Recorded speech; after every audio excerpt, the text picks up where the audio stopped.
नमस्कार, मैं चंदन कुमार सरल ज्ञान यूट्यूब चैनल पर आप सभी का स्वागत करता हूं, अभिनंदन करता हूं।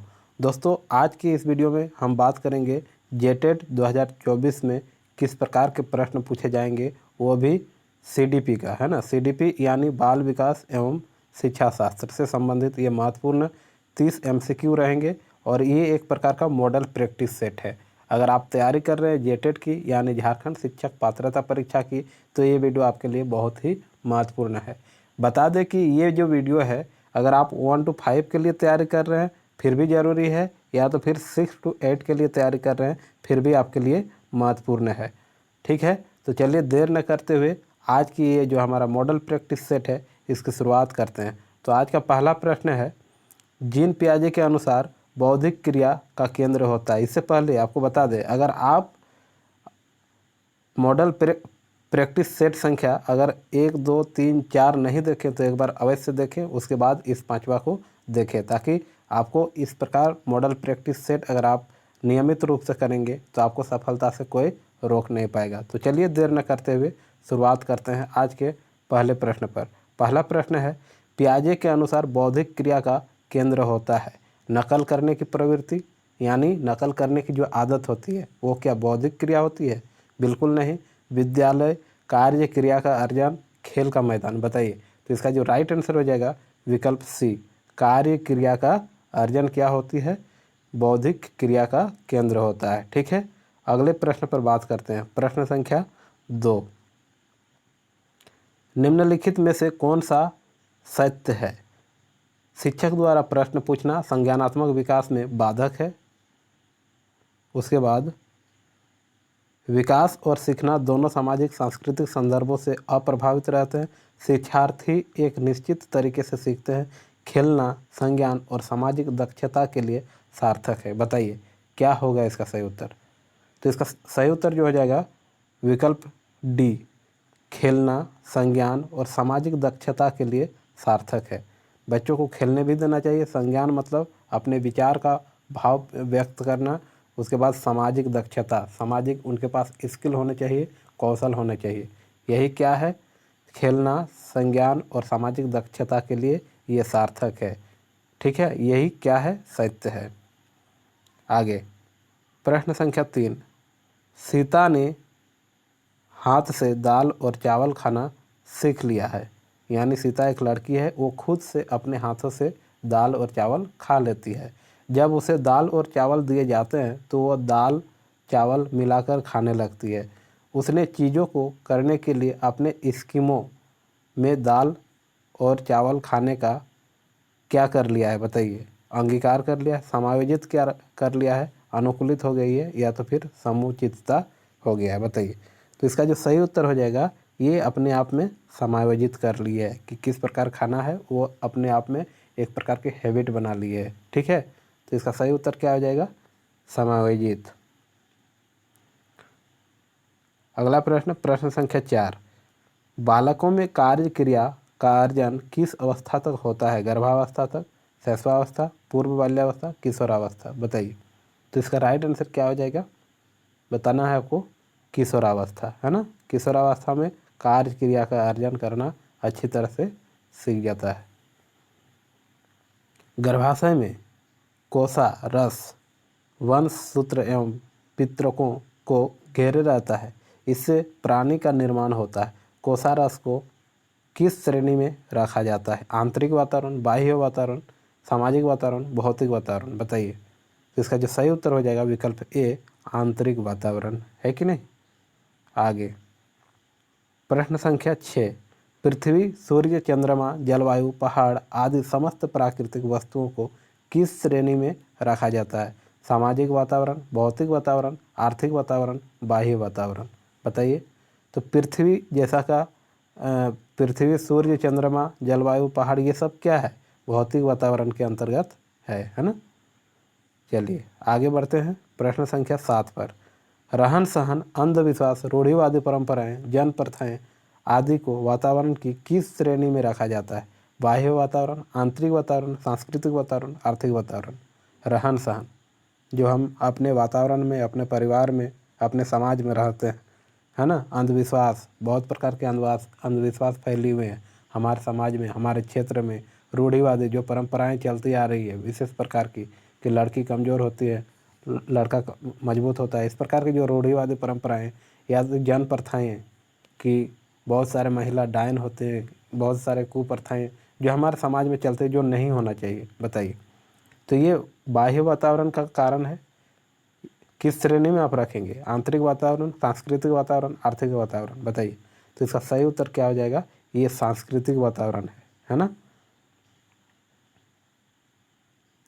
शैशवावस्था में शिशुओं के व्यवहार में विविधता होती है। यह विविधता सामान्यतः किन क्षेत्रों में होती है?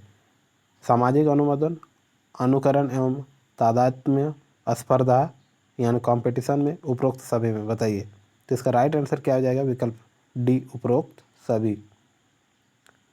6 वर्ष की अवस्था में बालक बालिकाओं में प्रायः किस प्रकार की भावनाएं अधिक होती है? मित्रता की भावना, टोली की भावना, नेतृत्व की भावना, उपरोक्त सभी? बताइए।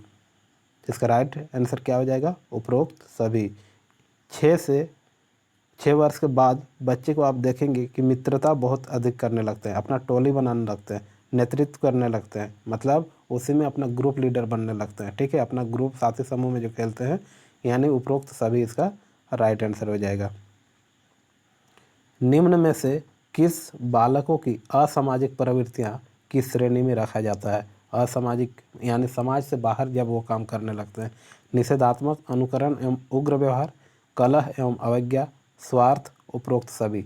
तो उपरोक्त सभी इसका सही उत्तर हो जाएगा। निषेधात्मक अनुकरण, गलत चीज़ों का अनुकरण करेंगे। उग्र व्यवहार, तुरंत गुस्साएंगे। कलह, झगड़ा झंझट और किसी की आज्ञा को नहीं मानेंगे, स्वार्थी होंगे। इस प्रकार की जो समस्याएं होगी, ये क्या हो जाएगी? असामाजिक प्रवृत्ति के अंतर्गत आती है। चलिए, प्रश्न संख्या बात करते हैं 11 पर। निम्न में से कौन समस्या समाधान के पदों का सही वैज्ञानिक क्रम है? समस्या को समझना, जानकारियों का संग्रह, प्राकल्पनाओं का निरूपण, संभावित समस्याओं का मूल्यांकन, संभावित समाधान का परीक्षण, निष्कर्षों का निरूपण? बताइए क्या होगा इसका सही उत्तर। उसके बाद प्राकल्पनाओं का निरूपण, समस्या को समझना, जानकारियों का संग्रह, संभावित समस्याओं का मूल्यांकन, निष्कर्षों का निरूपण। तो इसका जो राइट आंसर हो जाएगा विकल्प ए। ठीक है, चलिए, प्रश्न संख्या 12। वैज्ञानिक अन्वेषक के रूप में कार्य करने के लिए बालकों की सबसे बुनियादी आवश्यकता क्या होगी? आर्थिक व्यवस्था करना, योजना तैयार करना, शिक्षकों का मार्गदर्शन प्राप्त करना, पुस्तकों को देखना? बताइए क्या होगा। तो इसका जो सही उत्तर हो जाएगा विकल्प बी, योजना तैयार करना, है कि नहीं। अभिप्रेरणा सामान्य क्रियाकलापों का प्रभाव है जो मानव व्यवहारों को उचित मार्ग पर ले जाती है। यह कथन किस मनोवैज्ञानिक का है? बताइए। ये जो कथन है किनका है? मैकडूगल का, थॉमसन, जॉनसन, कैंटोइज? तो इसका राइट आंसर क्या हो जाएगा? विकल्प सी, जॉनसन का है ना। प्रश्न संख्या 14। अभिप्रेरणा यानी मोटिवेशन छात्र में रुचि उत्पन्न करने की एक क्या है?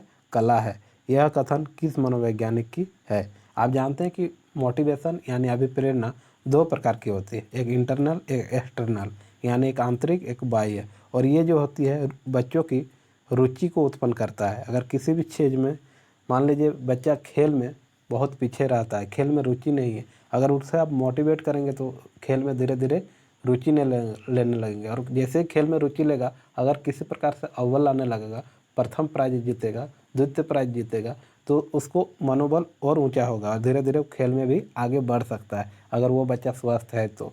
अगर पढ़ाई में मन नहीं लगता है तो उसे कंपटीशन करवाइए और देखिएगा कि बच्चा अगर अच्छा नहीं भी कर रहा है तो उसे आपको मोटिवेट देना है, मोटिवेशन देना है। मोटिवेशन यानी अभिप्रेरित करना। उससे क्या होगा कि बच्चे उस कामों के लिए रुचि उत्पन्न करने लगेंगे। और यही क्या है? अभिप्रेरणा छात्र में रुचि उत्पन्न करने की क्या है? एक कला है। यह कथन किसने कहा था? कौन से मनोवैज्ञानिक ने? तो इसका राइट आंसर क्या हो जाएगा? थॉमसन ने, है ना, विकल्प ए। अभिप्रेरणा के प्रमुख तत्व हैं, बताइए। आवश्यकता, अंतर्नोद, प्रोत्साहन, उपरोक्त सभी? तो इसका जो राइट आंसर हो जाएगा विकल्प डी, उपरोक्त सभी। एक वैज्ञानिक अन्वेषक में होना चाहिए? वैज्ञानिक सोच, वैज्ञानिक अभिवृत्ति, वैज्ञानिक व्यवहार, कलात्मक सोच। बताइए।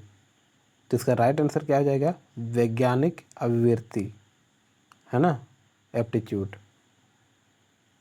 बच्चों की सीखने की प्रक्रिया में माता पिता को भूमिका निभानी चाहिए। नकारात्मक भूमिका, अग्रोन्मुखी, सहानुभूति, तटस्थ। तो इसका राइट आंसर अग्रोन्मुखी, प्रोएक्टिव। एक ही अनुसंधान को समान परिस्थितियों में दोहराने पर अलग अलग परिणाम प्राप्त होते हैं, तो उस अनुसंधान को कहा जाएगा क्या? विश्वसनीय, अविश्वसनीय, परिवर्तनशील, परिकल्पनाओं पर आधारित। बताइए। तो इसका राइट आंसर क्या हो जाएगा? विकल्प बी, अविश्वसनीय। क्योंकि यहाँ पर आप देखेंगे एक ही अनुसंधान को समान परिस्थितियों में दोहराने पर क्या हो रहा है? अलग अलग परिणाम प्राप्त हो रहा है, यानी ये विश्वसनीय नहीं है बल्कि अविश्वसनीय है। एक अनुसंधान में निम्न में से किन गुणों का होना चाहिए? वैधता, विश्वसनीयता, वस्तुनिष्ठता, उपरोक्त सभी। सभी होना चाहिए। विश्वसनीयता होना चाहिए, वैधता भी होना चाहिए और वस्तुनिष्ठता भी होना चाहिए, है कि नहीं? प्रश्न संख्या 20। यदि कोई बालक गलती करने के बाद पुनः उसी प्रकार की गलती करता है तो उसे कहा जाएगा श्रेष्ठ अन्वेषक। श्रेष्ठ अन्वेषक तो नहीं कह सकते हैं, प्रतिभावान बिल्कुल नहीं, क्योंकि गलती को दोहरा रहा है। शोधार्थी बिल्कुल नहीं, कैसे शोधार्थी आप कहेंगे? इसका मतलब वो क्या है? मूर्ख है, मूर्ख प्रवृत्ति का है, या तो मंद बुद्धि का बालक है। ठीक है। निम्न में से कौन दुखद संवेग है? घृणा। घृणा, जब हम गंदे चीज़ों को देखते हैं तो उसमें क्या करते हैं? घृणा करते हैं, तो वो कहीं ना कहीं सुखद नहीं होता है। क्रोध, क्रोध यानी उसका परिणाम दुष्परिणाम निकलता है। क्रोध से हमेशा नुकसान होता है, ये भी कहीं ना कहीं दुख का कारण है। और भय, भय में कभी कोई हंसता नहीं बल्कि भय से दुखी ही होता है। इसका मतलब तीनों चीज़ जो है सभी दुखद संवेग है, यानी विकल्प डी। बहुत सुंदर। संवेग की अनुभूति से कौन से शारीरिक परिवर्तन होते हैं? जल्दी जल्दी सांस लेना और छोड़ना, हृदय की धड़कना हृदय की धड़कन बढ़ जाना, मूत्र ग्रंथियों से एड्रिनल अधिक मात्रा में निकलना, उपरोक्त सभी। तो ये सभी हो जाएगा। जब संवेग की अनुभूति से शारीरिक परिवर्तन ये सभी हो सकते हैं। चलिए, प्रश्न संख्या 23। विद्यार्थियों को विद्यालय में खेलना उचित है। यह उन्हें शारीरिक रूप से क्या करता है? सशक्त बनाएगा।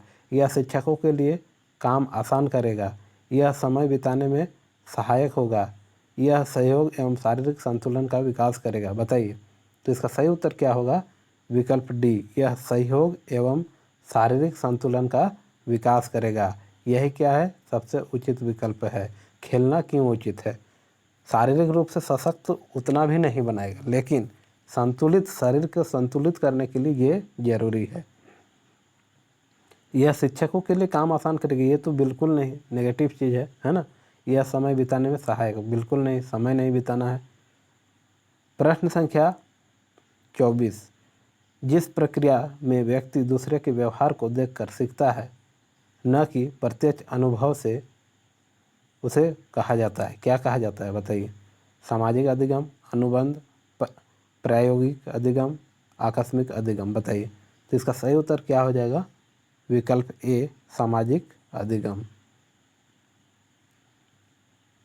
व्यक्ति में संवेग की उत्पत्ति मूलतः किससे होती है? व्यक्ति में संवेग की उत्पत्ति मूलतः किससे होती है? बुद्धि से, मूल प्रवृत्तियों से, संज्ञान से, शारीरिक विकास से। बताइए। तो इसका राइट आंसर मूल प्रवृत्ति ही तो संवेग है ना। क्रोध की मूल प्रवृत्ति है युत्सा यानी कॉम्बैट, पलायन, काम, जिज्ञासा। तो इसका राइट आंसर क्या हो जाएगा? क्रोध, कॉम्बैक्ट, है ना, कॉम्बैट। संवेग आश्चर्य की मूल प्रवृत्ति है। बताइए क्या होगा? युत्सा, पलायन, संवेग, है ना, जिज्ञासा, पुत्र कामना। तो इसका क्यूरियोसिटी, यानी क्यूरियोसिटी मतलब जिज्ञासा। आश्चर्य से क्या होता है? किसी भी चीज़ों को हम देखते हैं, आश्चर्यचकित होते हैं, तो उससे जानने की जिज्ञासा रखते हैं, इच्छा रखते हैं, वही क्या है? जिज्ञासा है। संवेग भूख की मूल प्रवृत्ति होती है। भूख होती है तब क्या होता है? अगर संवेग जो होते हैं मूल प्रवृत्ति कुल 14 होते हैं। और उससे अधिक भी कहीं कहीं आपको देखने को मिलेगा, लेकिन मूल प्रवृत्ति कुल 14 माना गया है। उसमें से भूख भी एक मूल प्रवृत्ति के अंतर्गत आती है। भूख जब होती है इंसानों में, तो इंसानों में क्या, इस धरती में जितने भी जीव हैं सभी को भूख होती है। तो भूख होती है, इसका मतलब समूह प्रवृत्ति, रचना, भोजनान्वेषण, संचय। तो भोजनान्वेषण यानी भोजन की खोज करते हैं। भूख जब लगेगी आपको तो आप क्या करेंगे, भोजन की तलाश करेंगे, यानी विकल्प सी इसका राइट आंसर हो जाएगा। निम्न में से कौन धनात्मक लक्ष्य है? 2 लक्ष्य होते हैं, एक ऋणात्मक एक धनात्मक। तो इसमें धनात्मक, पॉजिटिव, सकारात्मक पूछा जा रहा है। वह आवश्यकता जिसके व्यक्ति पूरा करना चाहता है। भोजन, पानी तथा घर की आवश्यकता की पूर्ति। वह लक्ष्य जिससे व्यक्ति दूर रहना चाहता है क्योंकि वह इसे कभी पूरा नहीं कर सकता। ए और बी, यानी वह आवश्यकता जिसको व्यक्ति पूरा करना चाहता है और भोजन, पानी तथा घर की आवश्यकता की पूर्ति, दोनों, ये क्या है, धनात्मक लक्ष्य है। प्रश्न संख्या 30 यानी आज की इस वस्तुनिष्ठ प्रश्नों की श्रृंखला का अंतिम प्रश्न, निम्न में से कौन सा बुद्धि बच्चे का लक्षण नहीं है? वह जो लंबे निबंधों को बहुत जल्दी रटने की क्षमता रखता है, वह जो प्रवाहमय, प्रवाहपूर्ण एवं उचित तरीके से संप्रेषण का क्षमता रखता है, वह जो मूर्त रूप से सोचता है, वह जो परिवेश में स्वयं को समायोजित कर सकता है। बताइए क्या होगा इसका? तो पहला ही विकल्प जो है, वह जो लंबे निबंधों को बहुत जल्दी रटने की क्षमता रखता है, ये बुद्धिमान बच्चे का लक्षण नहीं है। इस प्रकार आज हम लोगों ने कुल 30 वस्तुनिष्ठ प्रश्नोत्तर को देखा, जो कि सभी MCQ थे, वस्तुनिष्ठ थे, है ना, और CDP से थे, यानी बाल विकास एवं शिक्षा शास्त्र थे। अगर आप जेटेट की तैयारी कर रहे हैं, एक महत्वपूर्ण सूचना आपके लिए, अगर आप जेटेट की तैयारी कर रहे हैं 2024 की, तो निश्चित रूप से आपको पिछले प्रश्न पत्र की आवश्यकता होगी। अगर आप देखना चाहते हैं 2012 के प्रश्न पत्र को कि कैसे थे, PDF प्राप्त करना चाहते हैं 2012 और 2016 की, तो आपको निश्चित रूप से PDF उपलब्ध करा दी जाएगी। लेकिन उसके लिए आपको करना क्या है, PDF प्राप्त करने के लिए इस नंबर पे आपको कांटेक्ट करना है। ये निःशुल्क PDF तो नहीं है, मात्र आपको 30 रुपीज़ पे करना होगा, है ना, पेड वाला, ठीक है। आपको मिल जाएगा वो PDF 2012 और 16 में पूछे गए प्रश्न किस प्रकार थे और सभी विषय के, ठीक है। आप किसी भी विषय के हैं, आप निश्चित रूप से कमेंट करके मंगवा सकते हैं, यानी व्हाट्सअप करना है इस नंबर पर। तो चलिए, वीडियो में अंत तक बने रहने के लिए आपका बहुत बहुत धन्यवाद। मिलते हैं किसी अन्य वीडियो में, तब तक के लिए आप स्वस्थ रहें, मस्त रहें और इसी प्रकार अपनी पढ़ाई जारी रखें। धन्यवाद।